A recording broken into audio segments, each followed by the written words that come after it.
Ya, Assalamualaikum warahmatullahi wabarakatuh. Waalaikumsalam warahmatullahi wabarakatuh.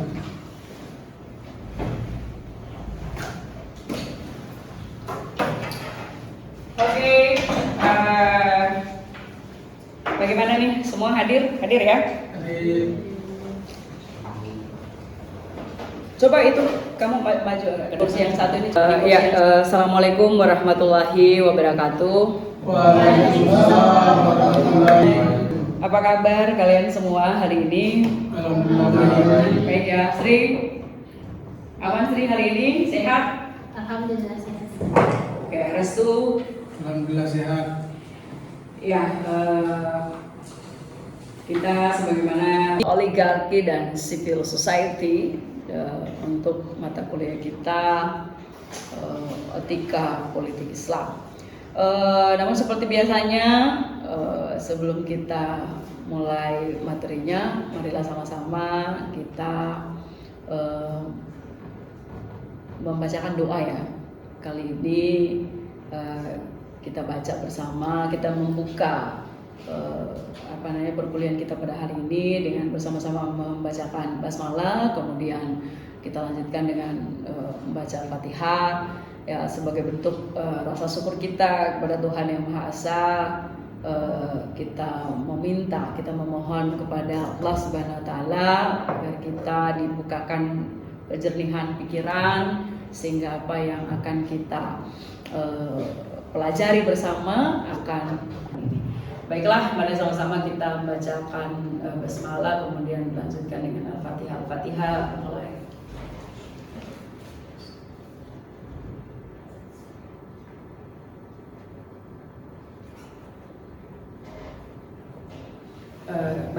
Selesai. Adik-adik di kelas Hukum Tata Negara HTNI, Hukum Tata Negara Islam di semester 4 ini, kita di mata kuliah etika politik Islam. Hari ini kita sudah di sesi pertemuan sudah keempat. Di pertemuan sebelumnya kita sudah sedikit banyak membahas mengenai teori-teori etika dari teori Barat atau Eropa. Kita sebelumnya sudah belajar tentang neoliberalisme, tentang sosialisme, tentang komunisme, tentang kapitalis dan lain-lain ya. Kemudian kita sudah belajar tentang bagaimana keagungan Nabi dalam memimpin negara dan lain sebagainya sebagai pembanding kita dalam hal teori-teori etika.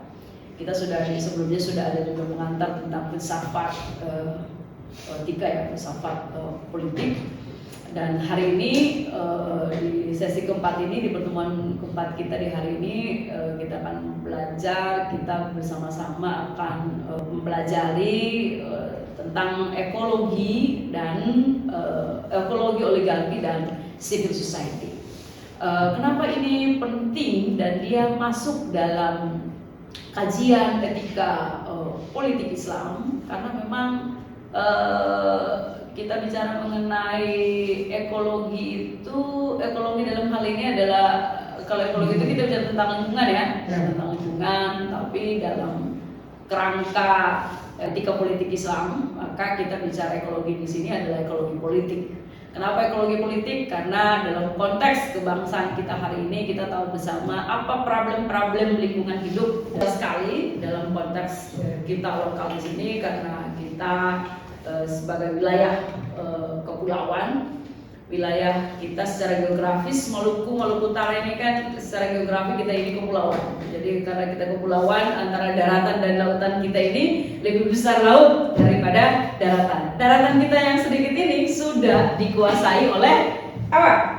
Korporasi, investor asing sudah bercokol banyak sekali izin-izin usaha pertambangan yang tidak hanya baru dalam bentuk izin, tetapi sudah mulai sampai pada operasi pertambangan itu sendiri dan sudah meninggalkan kerusakan lingkungan itu sendiri. Baiklah, sebelum kita lebih jauh membahas soal ekologi politik dalam konteks lokal kita di Maluku Utara, kita mulai dulu kita bicara ekologi ini. Apa itu kira-kira ekologi? Ada apa permasalahan ekologi ini kemudian hubungannya dengan oligarki dan civil society? Karena itu penting, sebelum kita memahami hubungan antara oligarki, civil society, kemudian objeknya ekologi politik, maka penting kita memahami apa itu ekologi politik. Bisa dilihat bersama di slide yang sudah ekologi politik. Maka ekologi politik ini adalah dia berhubungan dengan faktor politik. Kalau kita bicara ekologi politik, kita tidak terlepas dari bicara ekonomi, kemudian dan sosial, dan isu-isu lingkungan dan perubahan ekologis. Yang fokus utamanya adalah memahami bagaimana kepentingan, kekuasaan membentuk akses dan kontrol terhadap sumber daya alam. Nah, kalau kita bicara ekologi politik, maka apa elemen utama dari ekologi politik itu?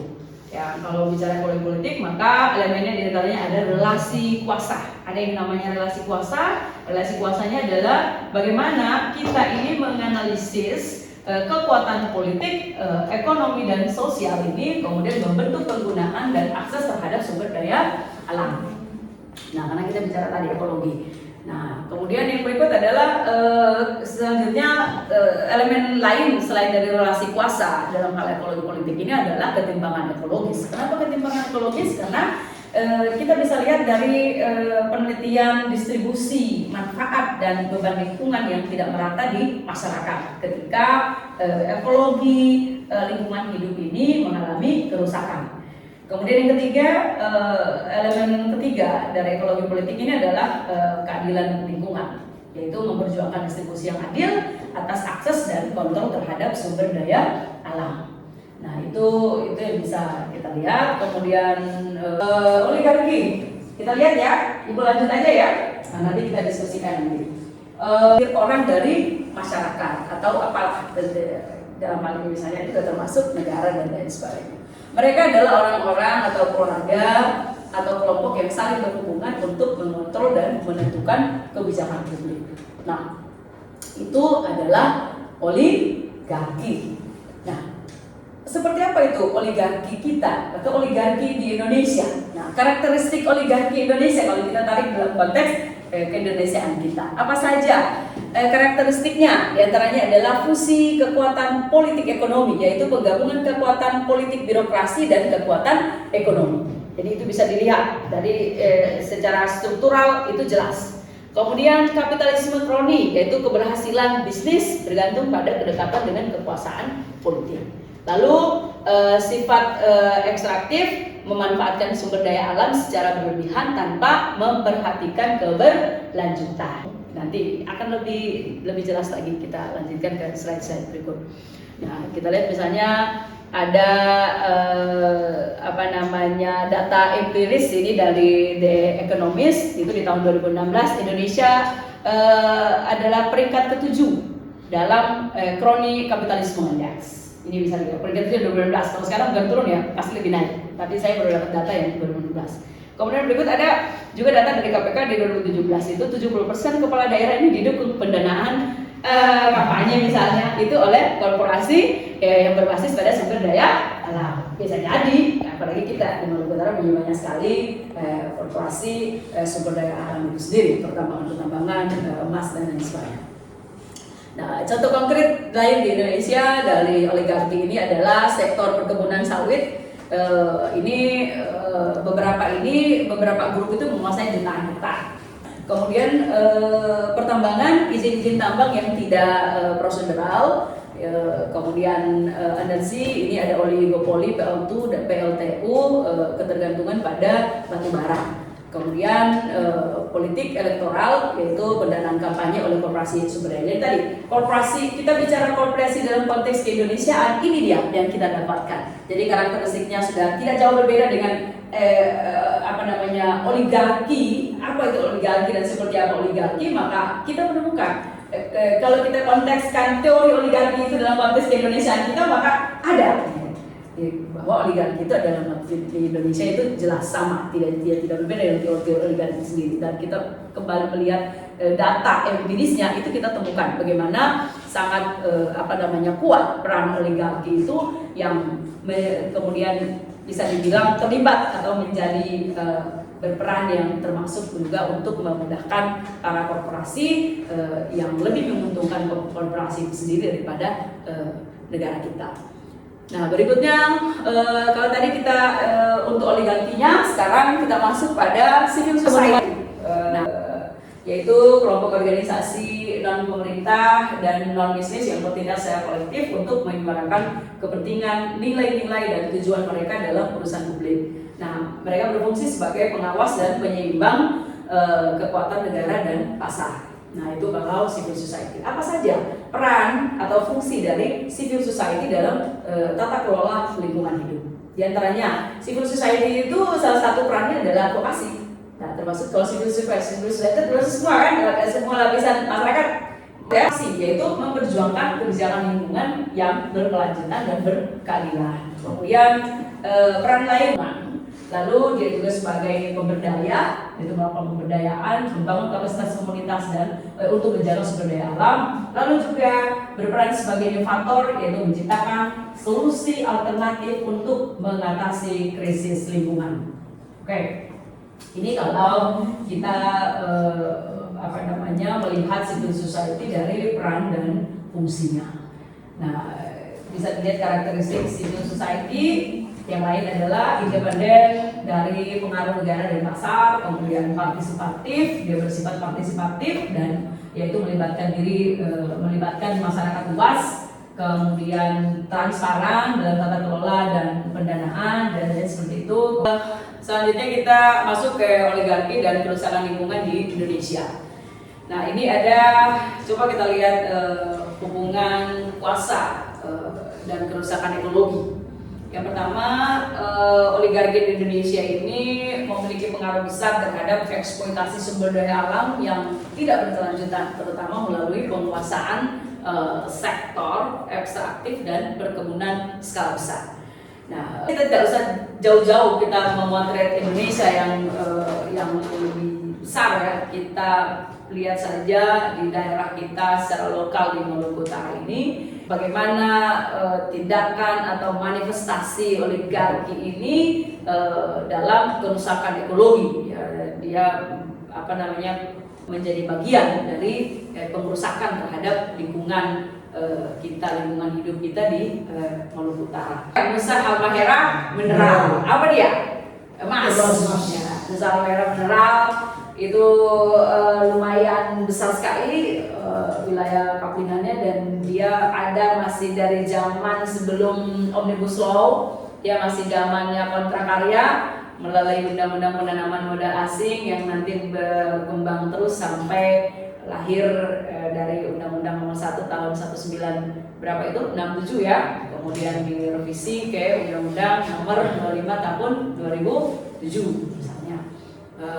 Itu bisa kita lihat masuk itu sudah mulai ada tuh dari dari zamannya Pak Harto sebenarnya kita lihat sudah mulai ada, kemudian operasi yang nanti kita perlu menyadari bahwa sudah ada ambang sudah mulai melakukan operasi besar-besaran.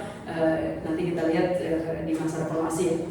Namanya masyarakat di Maluku Utara ini menyaksikan, mengetahui ada berapa banyak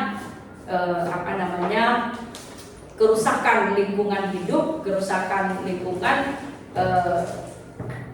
yang itu diakibatkan dengan adanya pertambangan. Ya, kita lihat di tahun 2002-2003 itu misalnya Nusa Halmahera mineral itu pernah sampai sudah ada uji lab dan sudah keluar uji labnya itu pencemaran laut tercemar di wilayah Lingkar Tambang, di wilayah pesisir di daerah Halut itu sampai sudah didapat ada ikan-ikan yang di dalam perutnya ada kandungan cyanida dan merkuri, dan itu sudah diuji lab ya oleh Walhi Maluku Utara, dan itu sudah ditemukan pada zaman itu ya di tahun 2002-2003 tidak salah. Kemudian dia sampai ke nanti diuji kembali itu di saya lupa persisnya, kurang lebih di sekitar itu 2005 2006 zaman saya masih mahasiswa dulu.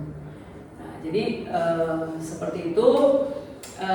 Kemudian yang terberat saat ini kita bisa kita dalam beberapa waktu terakhir dengan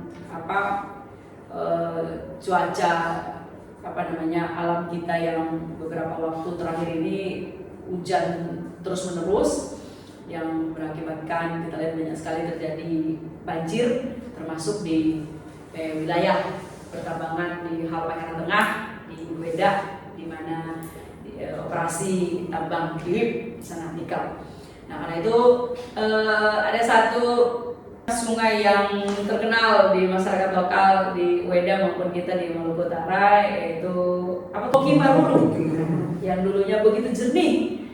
Tapi dengan adanya operasi pertambangan ini kita bisa, kalau Anda mau menyaksikan langsung bisa ke Sagea. Nanti bisa kita nonton videonya bersama ya. Ada yang sudah melakukan advokasi dan bisa kita nonton dulu sebentar. Saya minta waktu mungkin 2-3 menit kita nonton film dokumenter singkat aja, panjang tapi kita singkat saja tentang kerusakan lingkungan yang itu diakibatkan dari adanya pertambangan, operasi pertambangan.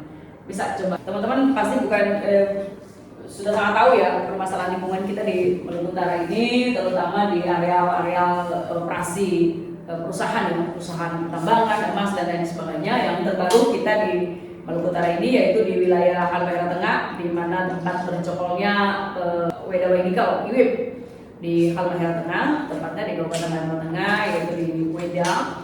Dan dalam beberapa waktu terakhir itu tadi sudah saya sebutkan, sudah saya sampaikan bahwa ada terjadi beberapa peristiwa alam, hujan deras yang kemudian mengakibatkan pada banjir yang tidak hanya sekali 2 kali, tapi setiap kali hujan areal wilayah pertambangan di Wedah Nikel ini atau di Iwip Halmahera Tengah itu pasti mengalami banjir yang sangat kuat.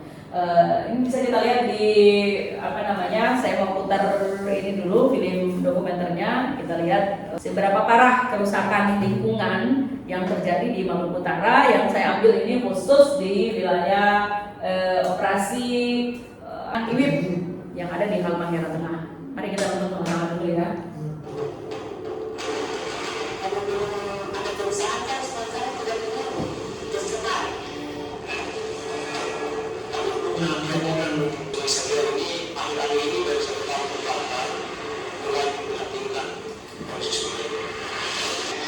Bisa dilihat hubungan warga yang terkena banjir.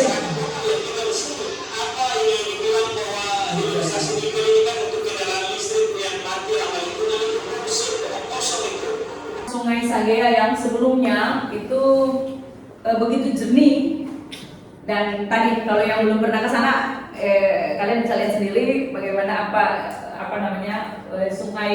keadaan sungai yang dulunya begitu jernih sekarang sudah sangat berkeruh, dan setiap kali hujan masyarakat itu terdampak banjir.